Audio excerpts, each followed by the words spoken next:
பெரியவரே ஆராதனை ஆராதனை செயல்களிலே வல்லவரே ஆராதனை ஆராதனை செயல்களிலே வல்லவரே ஆராதனை ஆராதனை ஓசானா உன்னத தேவனே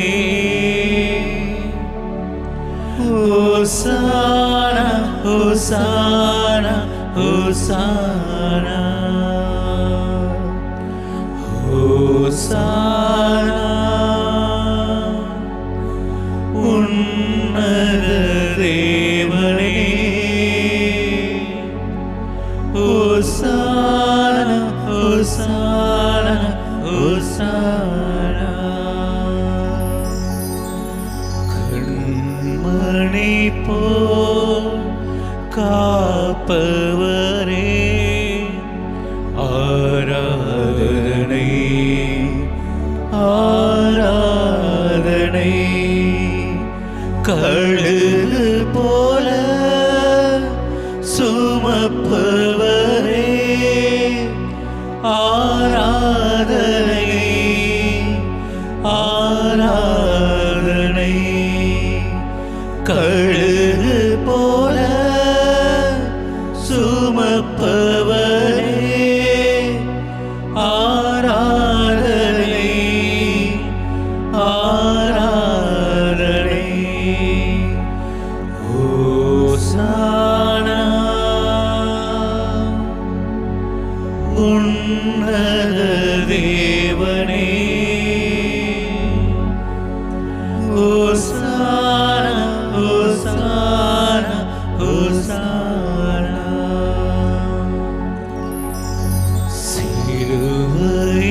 சிலுவையினால் மீட்டவரே ஆராதனை ஆராதனை சிறகுகளால் மூடுபவரே ஆராதனை ஆராதனை ஓசானா உன்னத தேவனே ஓசானா ஓசானா ஓசானா ஓசானா உன்னத தேவனே ஓசானா ஓசானா ஓசானா உயிருள்ள தேவனின் பிரசன்னத்திலே நற்கருணையிலே உயிருள்ள தேவன் ஆண்டவர் இயேசு உயிரோடும் ஆன்ம சரீரத்தோடும் வீற்றிருக்கின்றார். உண்மையாகவே அவர் பிரசன்னத்தில் நாம் இருக்கின்றோம். எவ்வளவு பெரியது, எவ்வளவு நல்லது! ஆண்டவரே, உம் பிரசன்னத்தில் இருக்க எனக்கு கிடைத்த இந்த சந்தர்ப்பத்துக்கு உமக்கு நன்றி சொல்லுகிறேன். ஆண்டவரே, நான் பாவி ஆண்டவரே, எத்தனையோ விதமான பாவங்களை செய்கிறேன் ஆண்டவரே. இருப்பினும் என்னை தெரிந்து கொண்டீர், என்னை அழைத்து இருக்கிறீர்.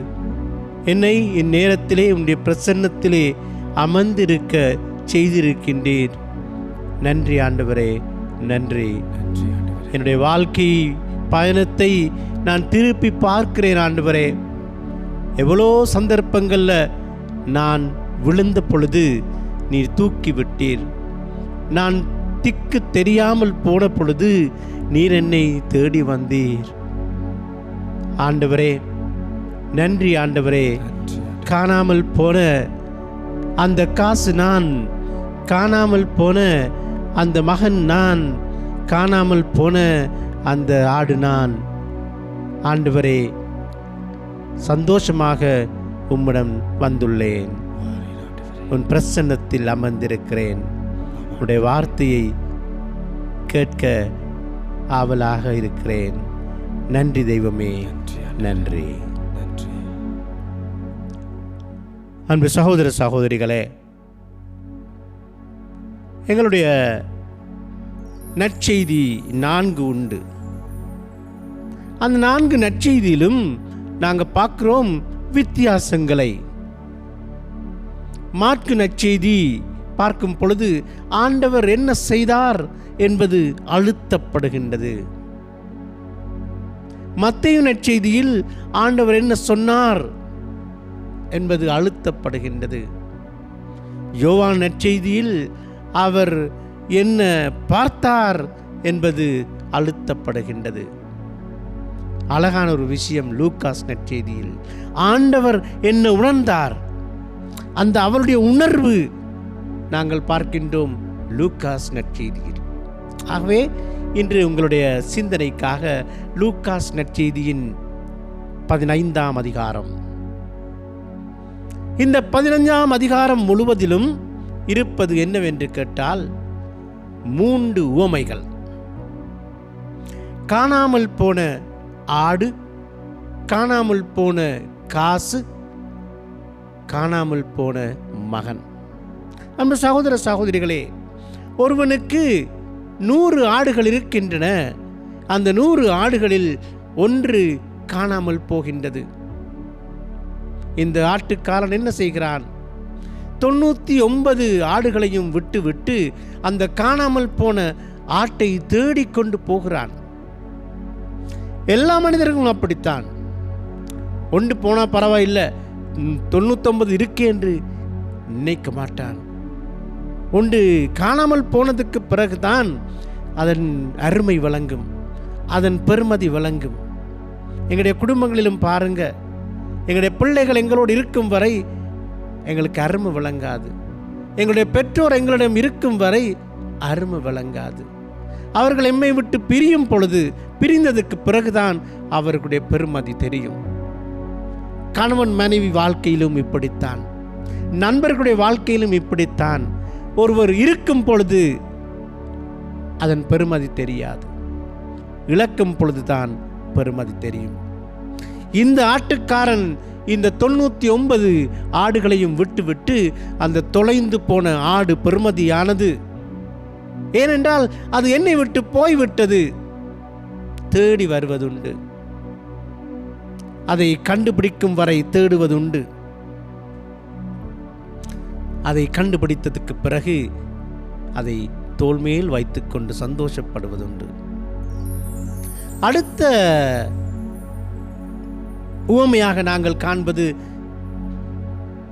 லூக்காஸ் நற்செய்தியில் 15ஆம் அதிகாரம். காணாமல் போன காசு. ஒரு காசு காணாமல் போகும் பொழுது, ஐயோ இந்த காசு காணா போய்த்துட்டதே என்று தேடுவதுண்டு. முழு முயற்சியும் எடுப்பதுண்டு. வீட்டுக்கு வெளிச்சம் போட்டு கூட்டி பெருக்கி அதை தேடுவதுண்டு. அது கண்டுபிடிக்கப்பட்டதுக்கு பின் தன்னுடைய கையிலே வைத்துக்கொண்டு மகிழும். அந்த மகிழ்ச்சியை மற்றவர்களோடும் பகிர்ந்து கொள்ளும். இந்த 2 விஷயத்திலும் காசு, ஆடு. இப்பொழுது நாங்கள் ஒப்பிட்டு பார்ப்போம் இந்த காசையும் ஆட்டையும். காசு ஒரு ஜடப்பொருள். காசு காணாமல் போனால் அந்த காசாகவே எங்களிடம் வர முடியாது. இந்த யார் இதை தொலைச்சானோ அவன் தேட வேண்டும், அவன் தேட வேண்டும். முழுக்க 100க்கு 100% முயற்சி அதை தேடுகின்ற கையில் தான் இருக்கின்றது. ஆண்டவர் அப்படித்தான் முழு முயற்சியோடு, என்னில் எந்த முயற்சியும் இல்லாவிட்டாலும் ஆண்டவர் என்னை தேடுகிறார். நான் ஒரு ஜடப்பொருளாக இருக்கலாம், என்னுடைய புத்தி இல்லை, எனக்கு என்னுடைய உணர்வுகள் எல்லாம் விரைச்சு போச்சு. பாவச்சேற்றில் இருக்கிறேன். நான் பாவி என்று கூட எனக்கு தெரியாது. ஒரு ஜடப்பொருளாக இருந்தாலும் ஆண்டவர் என்னை தேடி வருகிறார், தன் கையில் வைத்துக் கொள்கிறார். ஒரு ஆடு காணாமல் போனால் அதை தேடுவது இலகு அல்ல. இந்த ஆட்டுக்காரன் தேடிக்கொண்டு போறான். அந்த பணம் ஜடப்பொருள் போல அல்ல. இந்த ஆடு ஒரு சத்தம் போடுகின்றது, கத்துகின்றது. அந்த ஆட்டுக்காரனுக்கு அது கேட்கின்றது. அந்த சத்தம் வந்த பகுதிக்கு அவர் போய்கொண்டிருக்கின்றார். அங்கே அந்த ஆடு முள்ளிலே சிக்கிக் கொண்டிருக்கின்றது. அந்த ஆட்டுக்காரன் அந்த ஆட்டை சுத்தமாக்கி முள்களில் இருந்து எடுத்து தன் தோள்களில் வைத்துக் கொள்கிறார், மகிழ்கிறார். அருவாசி முயற்சி அந்த ஆட்டின் மேல் இருக்கின்றது. இன்னும் அருவாசி முயற்சி அந்த ஆட்டுக்காரன் தேடுகின்ற கையில் இருக்கின்றது. இப்பொழுது நாங்கள் வருவது மிக முக்கியமான நிகழ்ச்சியாகிய அந்த காணாமல் போன மகன். காசுக்கு புத்தி இல்லை, அது ஜடப்பொருள். ஆட்டுக்கு கொஞ்சம் உணர்வு உண்டு, ஆனால் புத்தி இல்லை. ஆனால் மூன்றாவது வருவது இந்த மகன். ஒரு மனிதன், அவனுக்கு புத்தி உண்டு, அறிவுண்டு. இந்த உவமையிலே நாங்கள் காண்கின்றோம், அவன் அப்பாவை விட்டு தானே போகிறார். காசு கையால் விழுந்திருக்கும், ஆடு போயிருக்கும். இவன் அப்பாவோடு சண்டை பிடித்துக்கொண்டு தூரம் செல்கிறான். இந்த மகன் அங்கே தாறுமாறாக வாழ்ந்து அனைத்தையும் இழக்கிறான். அப்பொழுது அவன் புத்தி தெளிந்து, நற்செய்தியில் கொடுக்கப்படும் வாக்கியம், புத்தி தெளிந்து. இவ்வளவு காலம் புத்தி இருந்தது, ஆனால் அது தெளிவில்லை. எனக்கு எல்லாம் இருக்கு, பணம் இருக்கு, சொத்து இருக்கு, ஃப்ரெண்ட்ஸ் இருக்கு. புத்தி மங்களாக போச்சு. ஆனால் இப்ப படுதான் பாடு. கிடைக்குது அடி, கிடைக்குது உதை, பசி என்னை வாட்டுகின்றது. பிற இனத்தாருக்கு கீழே பண்டிமைக்கும் அளவுக்கு அவன் விழுந்து விட்டான். இப்பொழுது புத்தி தெளிந்து எழுந்து சொல்லுறான், என்னுடைய அப்பாவின் வீட்டில் வேலைக்காரருக்கு கூட எவ்வளவோ சாப்பாடு இருக்கும் பொழுது நான் ஏன் இங்கே மடிகிறேன்? நான் இப்பொழுது எழுந்து போகிறேன் என் அப்பாவுக்கிட்ட. போய், அப்பா, உமக்கு எதிராகவும் வானகத்துக்கு எதிராகவும் நான் பாவம் செய்தேன். உன்னுடைய மகன் என்று சொல்லிக்கொள்ள நான் தகுதியற்றவன். உன்னுடைய வேலைக்காரில் ஒருவராக என்னை வைத்துக் கொள்ளும் என்று நான் எங்களுடைய அப்பாட்ட சொல்லுவேன் என்று மனதுக்குள் நினைத்து கொண்டு புத்தி தெளிந்து அவன் எழுகிறான். அவன் நடக்கிறான், அந்த அப்பாவை நோக்கி நடக்கிறான். அப்பா தூரத்தில் வைத்தே இந்த மகனை காண்கிறார். அப்பா ஓடி வந்து கட்டி அணைக்கிறார். கட்டி அணைத்து முத்தம் கொடுத்து அவனுடைய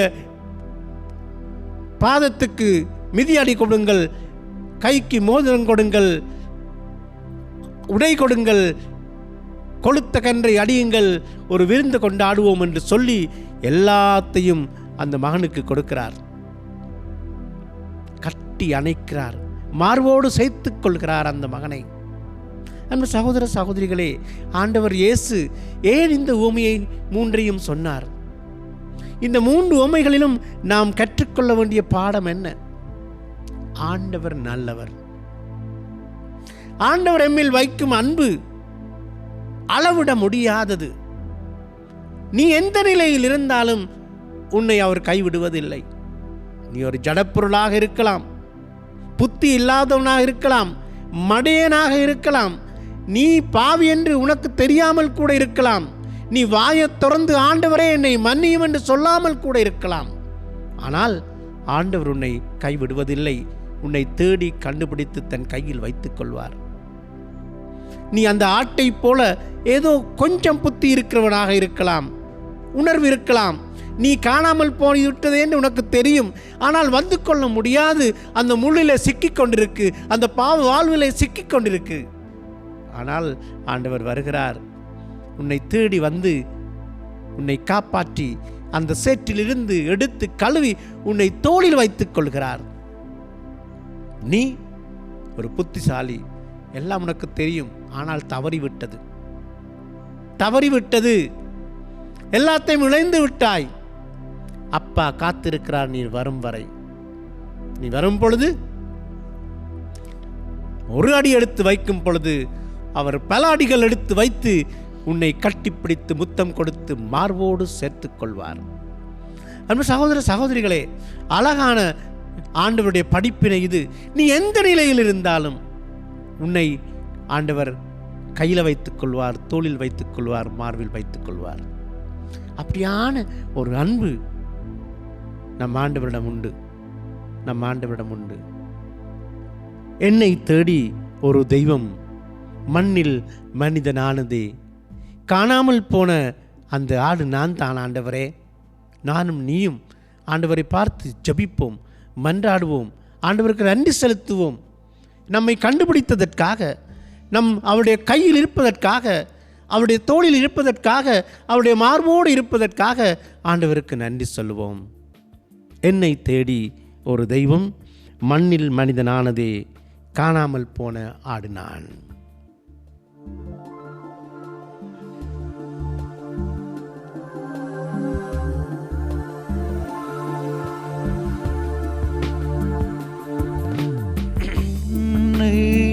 தேடி ஒரு தெய்வம் மண்ணில் மனிதனானதே,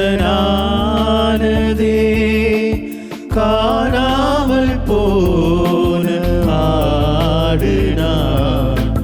பாவி என்னை அழைத்து கொண்டார்.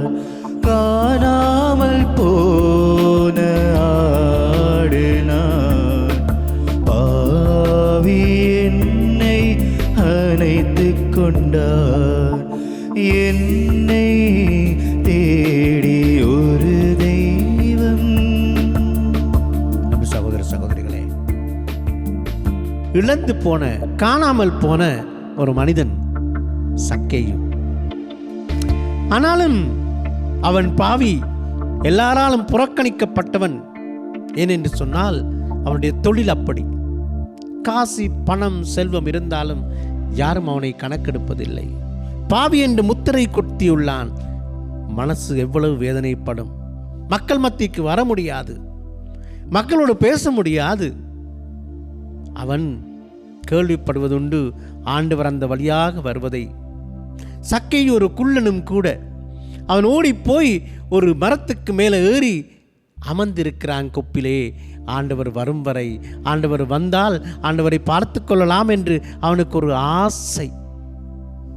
ஆண்டவர் இயேசு வருகிறார், அந்த மரத்துக்கு கீழே வருகிறார். மரத்து அடிக்கு வந்து நிமிர்ந்து பார்க்கிறார் சக்கேயுவை.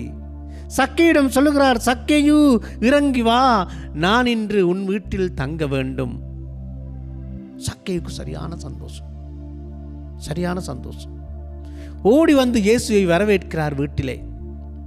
இயேசு ஒரு வார்த்தை கூட சொல்லவில்லை. சக்கேயு, உன் தொழிலை மாற்று, நீ நல்லவனாக மாறு, ஒரு வார்த்தை கூட சொல்லவில்லை. ஏனென்றால் ஆண்டவர் தீர்ப்பிடுவதில்லை. ஆண்டவர் தீர்ப்பிடவில்லை. எப்படி அந்த விபச்சார பெண்ணுக்கு ஆண்டவர் தீர்ப்பிடவில்லையோ, இந்த சக்கேயுக்கும் ஆண்டவர் தீர்ப்பிடவில்லை. அந்த சக்கேயு கொடுத்த உணவை சாப்பிட்டு கொண்டிருக்கிறார். அந்த மௌனத்திலே சக்கேயின் மனம் மாறுகின்றது. ஆண்டவரே, நான் பாவி, நான் பாவி. ஆண்டவரே, என்னுடைய வாழ்க்கையில் எதையாவது நான் பிழையாக சேர்த்திருக்கிறேன் என்று சொன்னால் 4 மடங்கு நான் திருப்பி கொடுப்பேன். என்னுடைய சொத்தில் அருவாசியை நான் ஏழைக்கு கொடுப்பேன் என்று சொல்லி அந்த மாற்றத்தை காட்டுகிறார். மாற்றத்தை காட்டுகிறார். என்ன பெரிய மாற்றம்! அவன் எடுத்தது எல்லாமே பொய் சொல்லித்தான், பொய் வரி எல்லாம் போட்டுத்தான் எடுத்தான். அது 4 மடங்கு என்று சொன்னால் அவனிடம் ஒன்றும் இருக்காது. தன்னிடம் உள்ளதை அருவாசி ஏழைகளுக்கு கொடுத்தா அவருக்கு ஒன்றுமே இருக்காது. அப்படியான ஒரு நிலை அவனுக்கு வந்துவிட்டாலும் அவன் பயப்படுவதில்லை. என்னால் இயேசுவை கண்டு விட்டார், இயேசுவை பற்றி கொண்டார், இயேசுடைய அன்பை உணர்ந்து விட்டார். புனித பவுல் சொல்லுகின்றார், நான் ஆண்டவரை அறிந்ததற்கு பின் என்னிடம் உள்ளது எல்லாம் குப்பை என கொள்ளுகிறேன். ஆண்டவரை கண்டதற்கு பிறகு, அதே மாதிரி இந்த சக்கேயும் ஆண்டவரை கண்டதற்கு பிறகு, அவருடைய அன்பை உணர்ந்ததுக்கு பிறகு அந்த பணம் செல்வம் எல்லாமே குப்பை என கண்டு அப்படியான ஒரு வாக்குறுதியை கொடுக்கிறார். பாடுவோம். இறங்கி வா சக்கேயுவே, இன்று நான் உன் வீட்டில் தங்க வேண்டும். அதை உனக்கு சொல்கிறார், இன்று எனக்கு சொல்கிறார். இறங்கி வா. நீ எந்த மரத்தின் மேலே இருந்திருக்கிறாய்? இறங்கி வர முடியாமல் ஆண்டவரிடம் தூரமாயிருக்கிறாயா? ஆண்டவர் சொல்லுகிறார், இறங்கி வா, உன் உள்ளத்தில் நான் தங்க வேண்டும். இறங்கி வா சக்கேயுவே, இன்று நான் உன் வீட்டில் தங்க வேண்டும். இறங்கி வா சக்கேயுவே, இன்று நான் உன் வீட்டில் தங்க வேண்டும். அழைக்கின்றார் அழைக்கின்றார், அருகில் ஓடிவா. அழைக்கின்றார் அழைக்கின்றார், அருகில் ஓடிவா. என்னை தேடி ஒரு தெய்வம். நன்றி ஆண்டவரே, என்னை அழைத்ததற்காக நன்றி ஆண்டவரே. என்னுடைய வாழ்க்கையிலே நான் தவறிய சந்தர்ப்பங்கள் பல ஆண்டவரே, ஆனாலும் உன்னுடைய அன்பு பெருசு ஆண்டவரே. ஒருவரையும் நீ கைவிடாத தேவன் நீர். எவ்வளவு பாவம் செய்கிறேன் நான், என்னால் முடியாது ஆண்டவரே. அந்த பாவத்தை விட்டு என்னால் வர முடியாது ஆண்டவரே. ஒரே ஒரு நம்பிக்கை நீர்தான். நீ என்னை தேடி கண்டுபிடிப்பீர் என்ற நம்பிக்கையில் இருக்கிறேன். என் பாவங்களை போக்கி உன் தோள் மேல் வைத்துக் கொள்வீர் என்ற நம்பிக்கையில் இருக்கிறேன் ஆண்டவரே. நன்றி ஆண்டவரே. என்னுடைய வாழ்க்கை முழுவதிலும் நீ எனக்கு பின்னால் வந்து கொண்டிருக்கின்றீர். நான் அதை உணராமல் இருந்தேன் ஆண்டவரே. வாழ்க்கையில் ஒவ்வொரு சந்தர்ப்பத்திலும் மனம் மாறி உம்மிடம் வர எத்தனையோ சந்தர்ப்பங்கள் கொடுத்தும் அந்த ஜடப்பொருளாக நான் இருந்தேன். ஜடப்பொருளாக இருந்தேன். சில சந்தர்ப்பங்களிலே அந்த ஆடு போல சத்தம் போட்டு அழுகிறேன், ஆண்டவரே என்னை காப்பாற்றும் என்று. ஆனாலும் முடியாமல் இருக்கிறது ஆண்டவரே.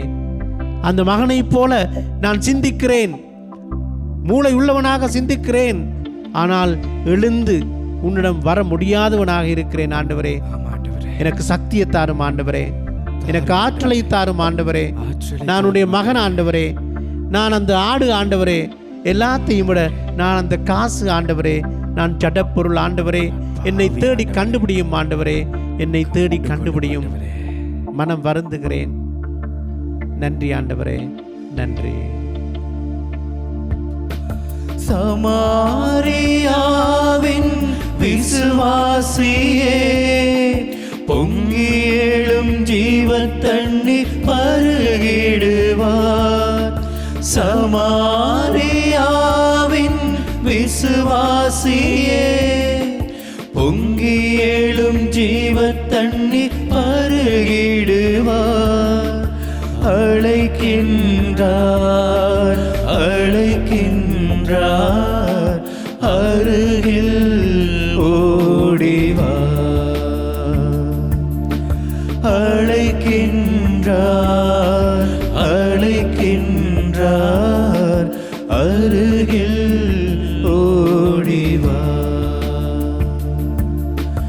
அழைக்கின்றார் அழைக்கின்றார், அருகில் ஓடிவா.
சுதனவர்க்கும் புகழ்ச்சியோடு வெற்றியார்க்கும் மீட்பின் பெருமை மகிமையோடு வலிமை வாழ்த்து யாவுமாக இருவரிடமாய் வருகின்றவராம் தூய ஆவி யானவர்க்கும் அளவில்லாத சம புகழ்ச்சி என்றுமே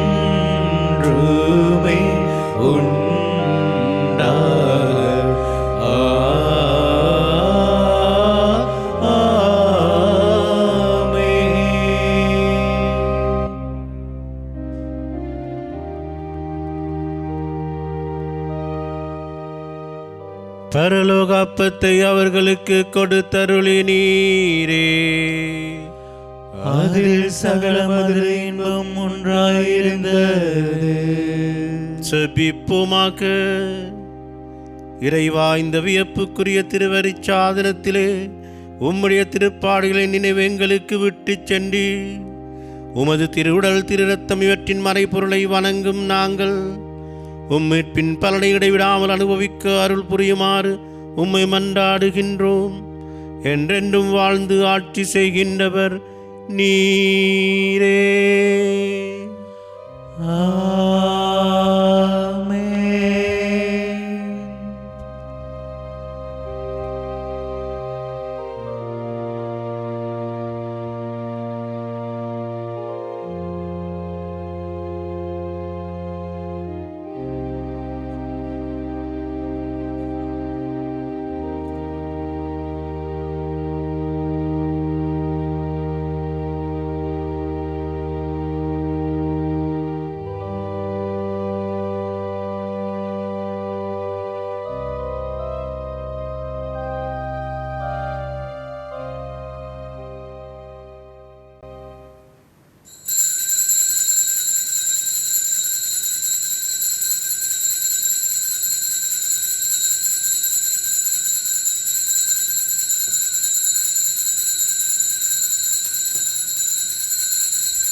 நிலையான புகழுக்குரிய தூய்மை மிகு நற்கருணைக்கு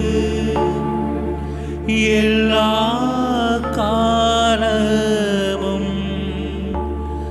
ஆராதனையும் புகழும் மாட்சிமையும் உண்டாக கடவது. நிலையான புகழுக்குரிய தூய்மை மிகு நற்கருணைக்கு எல்லா காலமும் ஆராதனையும் புகழும் மாட்சிமையும் உண்டாக கடவது. நிலையான புகழுக்குரிய தூய்மை மிகு நற்கருணைக்கு எல்லா காலமும்